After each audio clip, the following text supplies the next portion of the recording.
जय हिंद साथियों।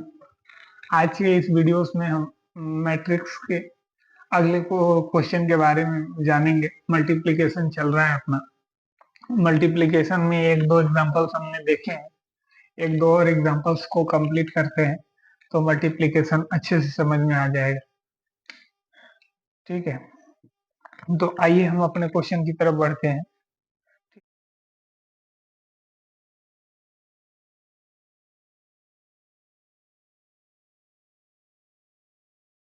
ठीक है, हमारा क्वेश्चन नंबर 3 है भाई। क्वेश्चन नंबर 3 है हमारा। उसमें दिया है आव्यूह ए और आव्यूह बी और आव्यूह सी, तीन आव्यूह दिया हुआ है और वो बोल रहा है कि A into B C equal to A B into C. यानी हमारे पास तीन आव्यूह दिया हुआ है ए बी सी, हाँ। और वो कह रहा है कि भाई इतना बराबर इतना साबित कीजिए। ठीक है, तो हम क्या करते हैं भाई कि तीनों अवयवों का मान दिया हुआ है तो हम पहले एलएचएस को निकालते हैं, उसके बाद आरएचएस को देख लेंगे। हमारा एलएचएस में इसको हम ले लेते हैं एल एच एस। ठीक है, तो एलएचएस में ए इंटू बी सी है तो पहले हम क्या करते हैं बी और सी निकाल लेते हैं। तो अवयव बी इंटू मैट्रिक्स सी। ओके, बी का हमारा वैल्यू है -1 0 1 2 ओके। और ये है ए का और सी का है 3 1 1 2। अब हम जानते हैं कि मल्टीप्लाई में हम करते क्या है भाई, कि मल्टीप्लाई में हम क्या करते हैं कि दूसरे मैट्रिक्स का कॉलम पहले मैट्रिक्स के रो में मल्टीप्लाई करते हैं बारी बारी से। तो हो जाएगा -3 + 0 3 + 2 ओके। फिर ये दूसरे मैट्रिक्स का दूसरा कॉलम को पहले अवयव के पहले रो और दूसरे रो में मल्टीप्लाई करते हैं। ठीक है, तो हो जाएगा -1 + 0 और हो जाएगा 1 + 4 ओके। इसके बाद देखते हैं तो हो जाएगा, इसको सॉल्व करने के बाद ये -3 5, इसको सॉल्व करने के बाद -1, इसको सॉल्व करने के बाद 5 ओके। ये किसका वैल्यू है भाई, बी व सी का है। ठीक है, हम क्या करते हैं दोनों पक्षों में ए से मल्टीप्लाई करते हैं। क्या करते हैं दोनों पक्षों में ए से मल्टीप्लाई करने में, तो ए इंटू, अब फिर यहां भी हम कर लेते हैं ए ओके। और क्या करेंगे भाई, तो हो गया हमारा A into B C equal to हो जाएगा ए का मैट्रिक्स रखते हैं और यहाँ पे बी का मैट्रिक्स रख देते हैं। ठीक है, ये अपने पास बीसी का वैल्यू यहाँ पे आ चुका है। ठीक है, अब हम उसके बाद एक की इसमें मल्टीप्लाई कर देंगे। ठीक है, नहीं सीधे सीधे हम क्या करते हैं इसको हटा ही देते हैं क्योंकि आपको समझने में थोड़ा दिक्कत हो जाए तो गड़बड़ हो जाएगी। ठीक है, उसको ऐसे ही रहने देते हैं, ये समीकरण एक रख लेते हैं। तो एल एच एस यहाँ पे हम रख देते हैं। ठीक है, ये एल एच एस का कोई मतलब नहीं है यहाँ पे। ठीक है, एल एच एस तो ए की ए का मैट्रिक्स जो है हमारे पास है 2 -3 1 और 4 ओके। और उसके बाद हमने बी सी का मैट्रिक्स निकाला है सॉल्व करके -3 -1 5 और 5 ओके। अब हम इसको मल्टीप्लाई कराते हैं तो मल्टीप्लाई कराते टाइम पे हम जानते हैं कि दूसरे आव्यूह का दूसरे मैट्रिक्स का कॉलम पहले आव्यूह पहले मैट्रिक्स के रो में मल्टीप्लाई कराते हैं बारी बारी से। -2 3 6 -5 3 15 -3 एकम 3 5 चौके 20 ओके। -2 थोड़ा बड़ा लिखते हैं, -2 -15 -1 + 20 ओके। फिर देखते हैं भाई, इसको सॉल्व करेंगे तो आएगा -21 इसको सॉल्व करेंगे तो 17 आएगा, इसको सॉल्व करेंगे -17, इसको सॉल्व करेंगे तो 19 आएगा। ठीक है, ये हो जाएगा a इंटू बी सी की वैल्यू। ठीक है, अब भाई हमारा LHS निकल गया है, अब हमको निकालना है क्या? अब हमको निकालना है right hand side, right hand side निकालना है। ओके, राइट हैंड साइड में क्या बोल रहा है भाई? राइट हैंड साइड में बोल रहा है कि राइट हैंड साइड जो है वो बोल रहा है ए बी इंटू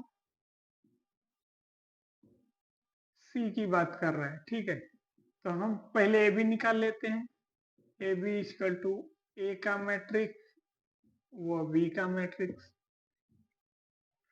अब हम अपने ए का मैट्रिक्स है 2 1 -3 4। ओके, और बी का मैट्रिक्स है -1 1 0 2। ओके, फिर इसको सॉल्व करेंगे।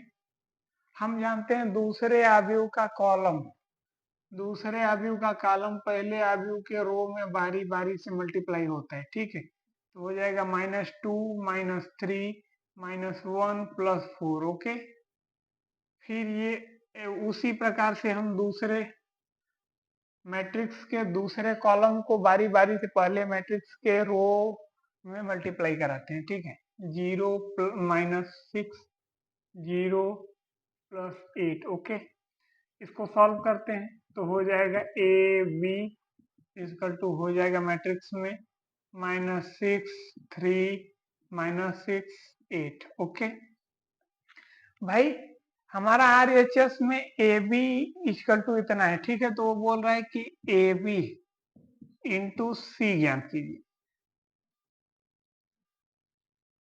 इंटू में सी ज्ञात कीजिए। ठीक है, तो ए बी की वैल्यू अपने को मैट्रिक्स पता है -6 -6 3 8, ये वैल्यू रखने पर इंटू सी का मैट्रिक्स जो है वो सी का मैट्रिक्स कितना है भाई? सी का मैट्रिक्स है 3 1 1 और 2। ठीक है, अब ये मल्टीप्लाई कराते हैं। ठीक है, तो ये हो जाएगा, हम जानते हैं दूसरे मैट्रिक्स का कॉलम पहले मैट्रिक्स के दोनों रो में बारी बारी से मल्टीप्लाई कराते हैं। ठीक है, -18 -6 3 त्रिके 9 धन 8। ओके, अब ये पहले वाले को हटाते हैं, दूसरे वाले कॉलम को बारी बारी से पहले वाले आव्यूह के रो से मल्टीप्लाई कराते हैं। -6 -12, फिर हो जाएगा 3 +16। ओके, ये हो जाएगा 24, ये हो जाएगा 18, ये हो जाएगा 17, ये हो जाएगा 19। ओके, अब हम देखते हैं भाई कि जो हमारा ये भी है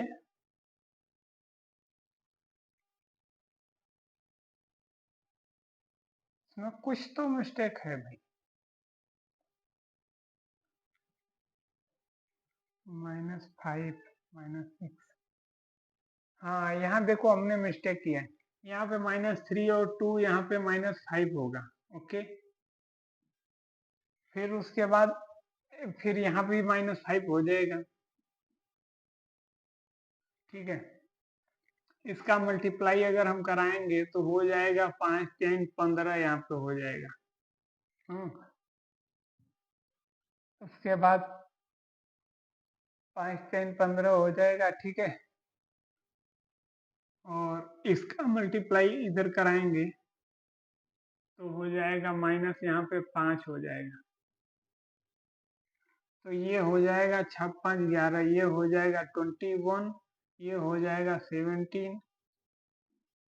अब हो जाएगा बराबर में ए इंटू बी सी। ठीक है, और ये किसका मान है? ए बी इंटू सी, यही हमको सिद्ध करना था भाई, PROVED। ओके, देखो जो गुणा भाग करते टाइम पे अगर छोटी सी मिस्टेक होती है तो उसे मिस्टेक नहीं कहते हैं, क्योंकि बताते बताते फ्लो फ्लो में थोड़ा दिमाग में इधर उधर हो जाता है, बट प्रोसेस जो बता रहे हैं वो सही होना चाहिए। तो इस क्वेश्चन का आप चाहें तो स्क्रीनशॉट लेना चाहें तो ले लीजिए और अच्छे से समझिए। जहां न समझ में आए वहां वीडियोस को रोक लिया करिए और उसके बाद समझिए। फिर ना समझ में आए तो कमेंट करके हमें जरूर बताइए, हम दूसरी वीडियोस बनाएंगे और आपको जरूर समझाएंगे। चलिए अगले क्वेश्चन की तरफ बढ़ते हैं, इसे इरेज करते हैं।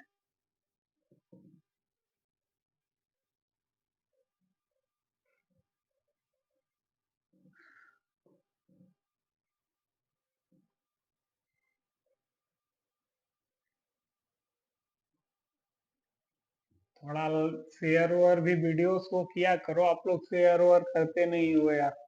ना ही कोई सब्सक्राइबर बढ़ते हैं, ना ही कोई शेयर करता है। देखो भाई, अगर आप लोग शेयर सब्सक्राइब करोगे, अगर हमारे सब्सक्राइबर बढ़ते हैं तो हमें खुशी मिलती है और पढ़ाने में मन लगता है।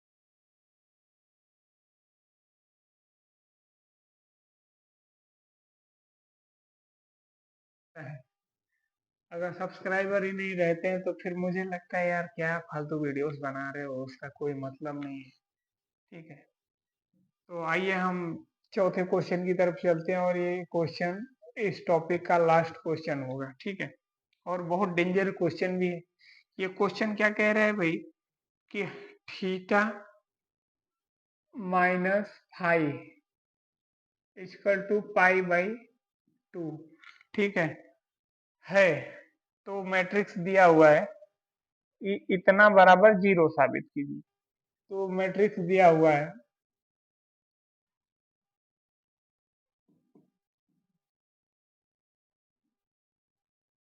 मैट्रिक्स क्या दिया हुआ है भाई, cos square theta,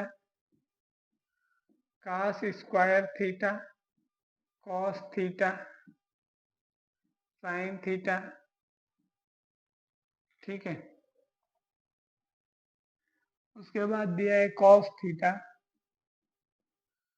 sine theta, और दिया हुआ है sine square phi, sine square theta, ये फाई नहीं है। ठीक है, सेम उसी प्रकार से दिया हुआ है कास स्क्वायर फाई। ठीक है, कॉस फाई, साइन फाई, और फिर दिया हुआ है कॉस फाई, साइन फाई और साइन स्क्वायर फाई। ठीक है, ये कह रहा है भाई ये इक्वल टू नहीं है, यहाँ मल्टीप्लाई है। ठीक है, इसके बराबर में जीरो प्रूफ करने की बात कर रहा है, तो हम क्या करते हैं, हम LHS को ही ले लेते हैं। ओके, ये जीरो को हटा देते हैं, इसके बराबर में हमको जीरो लाना है। ठीक है, अब हम जानते हैं कि भाई पहला मैट्रिक्स जो होता है उसमें दूसरे मैट्रिक्स के कॉलम को पहले मैट्रिक्स के रो में बारी बारी से मल्टीप्लाई कराते हैं। ठीक है, तो हम पहले कॉलम को लेते हैं, तो इसमें हो जाएगा cos square theta, cos square phi, हो जाएगा प्लस में ये cos theta, cos cos cos phi plus से मल्टीप्लाई होगा ना, प्लस कहाँ से आएगा, साइन थीटा साइन फाई। ठीक है, ओके, अब सेम उसी प्रकार से इस पे मल्टीप्लाई करते हैं, cos square phi cos theta sine theta. ठीक है, फिर इसको मल्टीप्लाई कराते हैं, plus sine square theta cos phi sine phi. Okay, से अब सेम इसी प्रकार से हम ये दूसरे कॉलम को भी ले लेते हैं, इससे बारी बारी से मल्टीप्लाई कराते हैं। ठीक है, तो हो जाएगा cos square theta cos phi sine phi ठीक है, अब ये साइन स्क्वायर का इस पे मल्टीप्लाई करते हैं तो प्लस हो जाएगा। ठीक है, प्लस हो जाएगा sign square five, sign square five cos theta और साइन थीटा। ठीक है, सेम उसी प्रकार से ये दूसरे ये कॉलम को ये दूसरे रो में भी हम मल्टीप्लाई कराते हैं। ठीक है, ठीक हो जाएगा हमारा फिर cos theta cos five sine theta sine five plus में sine square theta sine square five. Okay, ठीक है, अब हम भाई क्या करते हैं, इनको बारी बारी से सॉल्व करते हैं। ठीक है, इसमें से हमारा कॉमन क्या है, कॉस थीटा कॉस फाइव। ठीक है,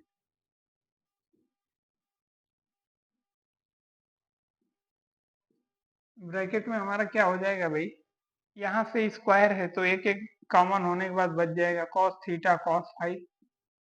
ठीक है, प्लस में sign theta sine five. Okay, फिर यहाँ पे क्या कॉमन है भाई, यहाँ पे हमारा कॉमन है कॉस, यहाँ पे साइन थीटा कॉमन है और कॉस फाइव कॉमन है। ठीक है, तो हो जाएगा साइन थीटा और कॉस फाइव। ठीक है, तो अपना बचेगा क्या भाई, यहाँ पे एक कॉस फाइव बच जाएगा और कॉस थीटा बच जाएगा, प्लस में यहाँ पे बच जाएगा साइन थीटा क्योंकि एक साइन थीटा कॉमन किए हैं, और बच जाएगा अपना क्या, साइन फाइव। हाँ, सेम उसी प्रकार से इसमें भी कॉमन करते हैं, तो इसमें क्या कॉमन होगा भाई, इसमें अपना कॉस थीटा कॉमन होगा और sine five, cos theta sine five. Okay, तो कॉस थीटा को कॉमन करेंगे, कॉस थीटा बचेगा और कॉस फाइव बचेगा। ठीक है, प्लस में और यहाँ से अपना साइन फाइव एक बच जाएगा और साइन थीटा बच जाएगा। ठीक है, साइन फाइव और साइन थीटा। ठीक है, सेम उसी प्रकार से इसमें से भी हम कॉमन करते हैं, इसमें साइन थीटा साइन फाइव को कॉमन करते हैं, साइन थीटा साइन फाइव बचेगा क्या अपना cos theta cos five plus sign theta sine five. Okay, अब इसको सॉल्व करते हैं। ठीक है, इसको सॉल्व करने के बाद भाई क्या आएगा अपना, इसको सॉल्व करने के बाद यहाँ पे हम देखते हैं कि ये cos theta cos five plus sign theta sine five जो है cos थीटा माइनस फाइव के रूप में है, तो हम लिखेंगे cos theta cos five into cos theta minus five. ठीक है, उसी प्रकार से साइन थीटा cos फाइव। ठीक है, यहाँ पे हो जाएगा cos थीटा माइनस फाइव। ठीक है, उसी प्रकार से यहाँ पर हो जाएगा भाई cos थीटा साइन फाइव। ठीक है, cos थीटा माइनस फाइव उसी प्रकार से यहाँ पे हो जाएगा साइन थीटा साइन फाइव। ठीक है, cos theta minus five. Okay, अब भाई इसमें क्वेश्चन में पहले ही दिया हुआ है कि theta minus five equal to pi by two और कास पाई बाई टू की वैल्यू क्या होती है, जीरो। क्या होती है, जीरो। तो यहाँ पे अगर हम इसका वैल्यू अगर जीरो हो जाता है तो ये पूरे वैल्यू का मान जीरो हो जाएगा।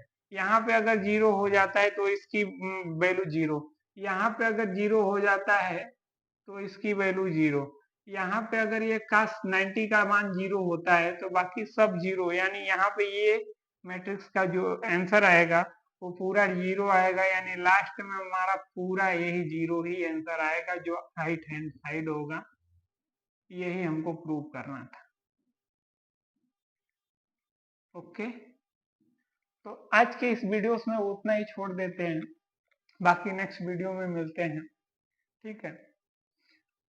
और इस क्वेश्चन को बहुत ध्यान से समझिएगा क्योंकि ये थोड़ा टफ क्वेश्चन हमें, मतलब बच्चों को लगता है, हमें नहीं लगता है। हमें तो जिसको आ गया ये बहुत आसान चीज, इसमें कुछ है नहीं, लेकिन जिसको नहीं आता है उसके लिए ये बहुत बड़ी तोप है, ठीक है। तो इसलिए इस क्वेश्चन को बहुत ध्यान से समझिएगा।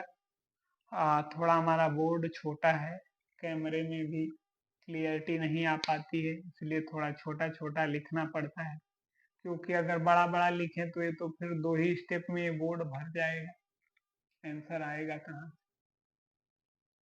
ठीक है। इसलिए आज की वीडियोस को इतना ही, बाकी जय हिंद, मिलते हैं नेक्स्ट वीडियो में।